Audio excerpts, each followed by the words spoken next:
നമസ്കാരം, ശ്രേയസിലേക്ക് അവർക്ക് സ്വാഗതം. നമ്മുടെ ആരോഗ്യത്തിലേക്കുള്ള വഴികൾ അല്ലെങ്കിൽ ആരോഗ്യത്തെ നശിപ്പിക്കുന്ന വഴികൾ, എന്തിന് ജീവിതത്തെ തന്നെ നശിപ്പിക്കുന്ന വഴികൾ എന്തൊക്കെയാണ് നമ്മുടെ ആരോഗ്യത്തെയും ജീവിതത്തെയും തകർക്കുന്നത് എന്നാണ് ഇന്നത്തെ ഈ വീഡിയോയിൽ ആലോചിക്കുന്നത്. ലോകത്തിലെ WHO international code of diseases എന്ന് പറയുന്നൊരു ചാർട്ട് തയ്യാറാക്കിയിട്ടുണ്ട്, ഒരു മാനുവൽ തയ്യാറാക്കിയിട്ടുണ്ട്. ആ മാനുവൽ അനുസരിച്ചാണ് നമ്മുടെ ഡോക്ടർമാർ, നമ്മുടെ ആരോഗ്യ വിദഗ്ധന്മാർ നമ്മളെയൊക്കെ ചികിത്സിക്കുന്നത്. അതിൽ 75,000 മേലെ വിശദാംശങ്ങളുണ്ടെന്നാണ് ഞാൻ മനസ്സിലാക്കുന്നത്. എനിക്ക് കൃത്യമായിട്ട് അറിയില്ല, ഞാൻ കണ്ടിട്ടില്ല. പക്ഷേ എങ്കിലും വളരെയധികമുണ്ട്. കാരണം ഓരോ രോഗത്തെയും ഓരോ രോഗത്തിൻ്റെയും വ്യത്യസ്തമായ രോഗലക്ഷണങ്ങളും വ്യത്യസ്തമായ കാരണങ്ങളും ഒക്കെ പറഞ്ഞുകൊണ്ടുള്ള വിശദമായൊരു ഒരു മാനുവലാണത്. അത് പല ആവർത്തി പുതുക്കി തയ്യാറാക്കിയിട്ടുള്ളതാണ്. ഇപ്പോൾ ഉള്ളത് international code of diseases 11th എഡിഷനാണ് ഉള്ളത്. 2 വർഷമായി, അത് 2-3 വർഷമായി അത് വന്നിട്ട്. അതനുസരിച്ചാണ് നമ്മൾ ഡോക്ടർമാർ ചികിത്സിക്കുന്നത്. പക്ഷേ അത് ചികിത്സിക്കണമെങ്കിൽ നമുക്ക് രോഗം വരണം. രോഗം വരുത്തുന്ന വഴികളറിഞ്ഞാൽ നമുക്ക് രോഗത്തിലേക്ക് പോകാതിരിക്കാൻ സഹായിക്കാൻ പറ്റും. അതുകൊണ്ട് ആ വഴികൾ എന്തൊക്കെയാണ് തകർന്നത് ഇല്ലാതാക്കിയാനുള്ള മെച്ചങ്ങൾ എന്നാണ് ഈ വീഡിയോയിൽ ആലോചിക്കുന്നത്. റിയൽ ഫുഡല്ലാതെ ആരോഗ്യത്തിന് മറ്റൊരു നല്ല വഴിയില്ല എന്നുള്ള കാര്യം ഉറപ്പായ കാര്യമാണ്. റിയൽ ഫുഡ് എങ്ങനെയെന്ന് ചോദിച്ചാൽ ഫൈബറും മില്ലറ്റും അടങ്ങിയ, നല്ല ഫാറ്റ് അടങ്ങിയ, വെജിറ്റബിൾ ഫ്രൂട്ട്സും അടങ്ങിയ ആഹാരം തന്നെയാണ് റിയൽ ഫുഡ്. അതിന് പകരം അൾട്രാ പ്രോസസ്ഡ് ഫുഡുകൾ ഉപയോഗിക്കുമ്പോൾ സ്വാഭാവികമായിട്ടും നമ്മുടെ ശരീരത്തിൻ്റെ താളം തെറ്റുകയാണ് ചെയ്യുന്നത്. അതുകൊണ്ട് എന്തൊക്കെയാണ് താളം തെറ്റുക, എങ്ങനെയാണ് ചുരുങ്ങിയ വാക്കുകളിൽ പറയാനാണ് ഞാൻ ഈ വീഡിയോ ഉദ്ദേശിക്കുന്നത്. ഞാൻ അതിൻ്റെ 1ാമത്തെ ലെറ്ററിൽ ചേർത്തിട്ട് ഒരു ചെറിയൊരു ക്യാപ്ഷൻ പോലെ പറയുന്നുണ്ട്. ആ ക്യാപ്ഷൻ എങ്ങനെയാണ്? ഗോ മിം മിയ. ഗോ എന്ന് പറഞ്ഞാൽ ഗ്ലൈക്കേഷൻ, ഗ്ലൈക്കേഷൻ എന്ന് പറഞ്ഞാൽ നമ്മുടെ പദാർത്ഥങ്ങൾ, ആഹാരങ്ങൾ ചൂടാക്കുമ്പോൾ ഉണ്ടാകുന്ന രാസപരിണാമത്തിലൂടെ, അതിൻ്റെ കെമിക്കൽ റിയാക്ഷനിലൂടെ നമ്മുടെ കോശങ്ങൾക്ക് സംഭവിക്കുന്ന ബ്രൗണിങ്, അതിൻ്റെ കളർ മാറ്റം, അത് ഒരു കുട്ടി ജനിച്ചു വീഴുന്ന അന്ന് മുതൽ സംഭവിക്കുന്ന കളർ മാറ്റമാണ് ഗ്ലൈക്കേഷൻ എന്ന പദത്തിലൂടെ ഉദ്ദേശിക്കുന്നത്. 1912 ബെർണിയാഡ് എന്ന് പറയുന്ന ഒരു ശാസ്ത്രജ്ഞൻ കണ്ടെത്തിയ കാര്യമാണ്. അത് നമ്മൾ പ്രായമേറുമ്പോൾ നമ്മുടെ കോശങ്ങളുടെ നിറവ്യത്യാസം കൂടുന്നു. ഇതിന് കാരണമാകുന്ന പദാർത്ഥങ്ങളെ ഗ്ലൈക്കേഷൻ എൻഡഡ് പ്രോഡക്ട്സ് എന്ന് പറയുന്നു. അത് 1ാമത്തെ ഒരു കാരണമാണ്. 2ാമത്തേത് ഓക്സിഡേഷനാണ്. ഓക്സിഡേഷൻ ഇരുമ്പ് തുരുമ്പെടുക്കുന്നതിന് സമാനമായിട്ട് നമ്മുടെ മെറ്റബോളിസത്തിൻ്റെ ഭാഗമായിട്ടും നമ്മുടെ കോശങ്ങളിലെ പ്രവർത്തനങ്ങളുടെ ഭാഗമായിട്ട് സംഭവിക്കുന്ന ഒരുതരം ഇരുമ്പ് തുരുമ്പെടുക്കൽ സമാനമായിട്ടുള്ള ആറ്റോമിക പ്രവർത്തനമാണ് ഓക്സിഡേഷൻ. ഓക്സിഡേഷൻ. ദെൻ മെത്തിലേഷൻ നമുക്ക് സംഭവിക്കാവുന്ന DNA എപ്പിജനറ്റിക് വരാവുന്ന മ്യൂട്ടേഷൻസ് ആണ്. നമ്മുടെ കോശങ്ങളെല്ലാം ഒരേ കോശങ്ങളിൽ നിന്നാണ് നമ്മുടെ എല്ലാ അവയവം ഉണ്ടായിട്ടുള്ളത്. അപ്പോൾ ഇതിൽ ചില സ്വിച്ചുകൾ ഓണും ഓഫും ആക്കിയിട്ടാണ് ശരീരം പ്രവർത്തിക്കുന്നത്. പക്ഷേ നമ്മുടെ ആഹാരത്തിലെ മാറ്റങ്ങൾ, ആഹാരത്തിലെ തകരാറുകൾ ഇതിന് ഓഫ് ഓൺ വ്യതിയാനങ്ങൾക്ക് കാരണമാകുന്നു.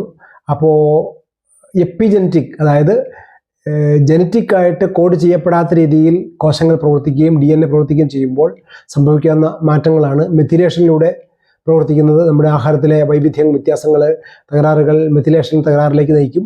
അതേപോലെ ഓക്സിഡേഷൻ തകരാറിലേക്ക് നയിക്കും. Then methylation. ദെൻ ഇൻഫ്ലമേറ്ററി ആയിട്ടുള്ള വീക്കങ്ങൾ ഉണ്ടാക്കുന്ന ഭക്ഷണങ്ങൾ, മോശമായിട്ടുള്ള ശരീരത്തിന് മനസ്സിലാക്കാൻ കഴിയാത്ത ഭക്ഷണങ്ങൾ, അതേപോലെ തന്നെ രോഗാണു സാന്നിധ്യം, സ്ട്രെസ്സ് ഒക്കെ ശരീരത്തിലെ ഇമ്മ്യൂണിറ്റിയെ ബൂസ്റ്റ് ചെയ്യപ്പെടുകയും അവ ചില പ്രത്യേക രാസപദാർത്ഥങ്ങൾ ശരീരത്തിലേക്ക് പ്രവഹിപ്പിക്കുകയും ചെയ്യുന്നതിന് ഫലമായിട്ട് ശരീരം വ്യാപകമായിട്ട് നീർക്കെട്ടുണ്ടാകുകയും ചെയ്യുന്നു. ഇത് ഇൻഫ്ലമേഷന് കാരണമാകുന്നു. Then methylation, inflammation. ദെൻ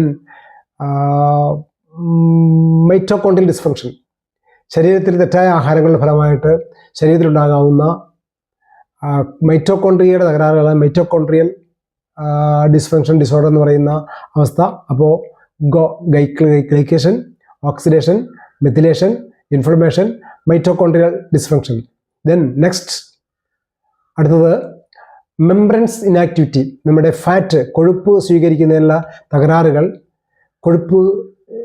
മോശം കൊഴുപ്പുകൾ കൂടുതൽ സംഭവിക്കുമ്പോൾ നമ്മുടെ കോശഭിത്തിയൊക്കെ ഉണ്ടാക്കപ്പെട്ടിട്ടുള്ളത് നല്ല കൊഴുപ്പുകൾ കൊണ്ടാണ്. അത് ഫ്ലെക്സിബിൾ ആകണം, അതിന് omega-3 അടക്കമുള്ള കൊഴുപ്പുകളുടെ അളവ് കൂടേണ്ടതുണ്ട്. പക്ഷേ ദൗർഭാഗ്യവശാൽ നമ്മുടെ ഇന്നത്തെ omega-6 omega-3 റേഷ്യോ ഒക്കെ 1:25 കൂടുതലായിരിക്കും. 1:3 കുറഞ്ഞു നിൽക്കുക എന്നുള്ള പ്രധാനപ്പെട്ട കാര്യം. അത് നമ്മുടെ കോശത്തിൻ്റെ തകരാറിലേക്ക് നയിക്കും. മെസൽ മെംബ്രൻസ് തകരാറാവും. അത് തലച്ചോറിനും കോശങ്ങൾക്കൊക്കെ ബാധകമായ കാര്യമാണ്. ദെൻ ഇൻസുലിൻ റെസിസ്റ്റൻസ്, ഞാൻ ആദ്യം പറഞ്ഞ മൈറ്റോകോൺഡ്രിയൽ ഡിസ്ഫങ്ഷനുമായിട്ട് ബന്ധപ്പെട്ടിട്ട് മൈറ്റോകോൺഡ്രിയ ആഹാര മെറ്റബോളിസത്തിന് തയ്യാറാവാതെ തകരാറിലേക്ക് നീങ്ങുമ്പോൾ സ്വാഭാവികമായിട്ടും അത് കോശത്തിലെ ഇൻസുലിൻ റിസീപ്റ്റേഴ്സിന് നിർദ്ദേശം കൊടുക്കുകയും ഇനി ഷുഗറിനെ അല്ലെങ്കിൽ ഡൈജസ്റ്റിന് വേണ്ടിയിട്ട് ആഹാരത്തെ നമ്മുടെ കോശങ്ങളിൽ കടത്തിവിടേണ്ടതില്ല എന്ന് നിർദ്ദേശം കൊടുക്കുകയും അവ ആഹാരത്തെ ഡൈജസ്റ്റ് ചെയ്യാൻ വിമുഖത കാണിക്കുകയും ചെയ്യുന്നു. ഷുഗർ ബ്ലഡിൽ കെട്ടിക്കിടക്കുന്ന അവസ്ഥ ഉണ്ടാവും. ഇതാണ് ഇൻസുലിൻ റെസിസ്റ്റൻസ്.